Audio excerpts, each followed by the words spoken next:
Job ஸ்விட்ச் பண்றதுக்கு best time எது?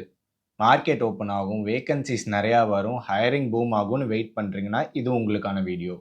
லாஸ்ட் டைம் இந்த மாரி ஒரு விஷயம் நடந்தது 2020ல. இது ஏன் நடந்துச்சுன்னு பார்த்தீங்கன்னா, கோவிட் வந்துச்சு. அதனால நெறையா கம்பெனிஸ் ஆஃப்லைன்ல இருந்து ஆன்லைனுக்கு மாறுச்சு. அதே மாரி புதுசா நெறையா பிசினஸ் ஆன்லைன்ல வந்துச்சு. அதனால ஒரு ஹையரிங் பீக் வந்துச்சு. இந்த மாரி ஒரு விஷயம் திரும்ப நடக்குமா?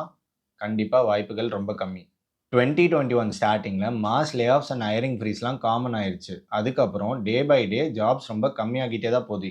ஹையரிங் ஃப்ரீஸ்னா கம்ப்ளீட்டா யாரையுமே ஹையர் பண்ண மாட்டாங்கன்னு கிடையாது. புது ப்ராஜெக்ட்ஸ் வராது. அதுக்கப்புறம் ரிசர்ச் ப்ராஜெக்ட்ஸையும் ஃபண்ட் பண்றத நிறுத்திருவாங்க. பட் எந்த கம்பெனி எடுத்தீங்கனாலும் வேகன்ஸீஸ் எப்பயுமே இருக்கும். ஹைக்காக பீப்பிள் வேற கம்பெனி போவாங்க. மெட்டர்னிட்டி லீவ் எடுப்பாங்க. வேற ஊருக்கு ரீலோகேட் பண்ணுவாங்க. டீம எக்ஸ்பேண்ட் பண்ணுவாங்க. இல்ல பிப் மாரி பெர்ஃபார்மன்ஸ் லே ஆஃப்ஸ் கூட நடக்கும். இதனால நெறைய பொசிஷன்ஸ் ஓப்பன்ல வரும். இந்த பொசிஷன்ஸ திரும்ப ஃபில் பண்றதுக்கு ஹையரிங் போயிட்டு தான் இருக்கும். பட் எஸ் வேகன்ஸீஸ் கம்மியா தான் இருக்கும் அண்ட் காம்படிஷன் கொஞ்சம் அதிகமா இருக்கும். என்னோட பெர்சனல் எக்ஸ்பீரியன்ஸ சொல்றேன். இந்த layoff and hiring freeze டைம்லயே நான் 3 டைம்ஸ் கம்பெனி ஸ்விட்ச் பண்ணியிருக்கேன். அதுவும் 3மே சூப்பர் கம்பெனிஸ். நீங்க ஹையரிங் பீக் பெர்ஃபெக்ட் மார்க்கெட்காக வெயிட் பண்ணிட்டு இருந்தீங்கன்னா, you are waiting for life to happen to you. இது நடக்கலாம், நடக்காமயும் போலாம். ஒரு வின்னரோட மைண்ட் செட் எப்படி இருக்கும்னு பார்த்தீங்கன்னா, நான் லைஃப்க்காக வெயிட் பண்ண மாட்டேன். நான் அத நடத்தி காட்டுவேன். ஸோ என்னோட ஆன்சர் சிம்பிள்.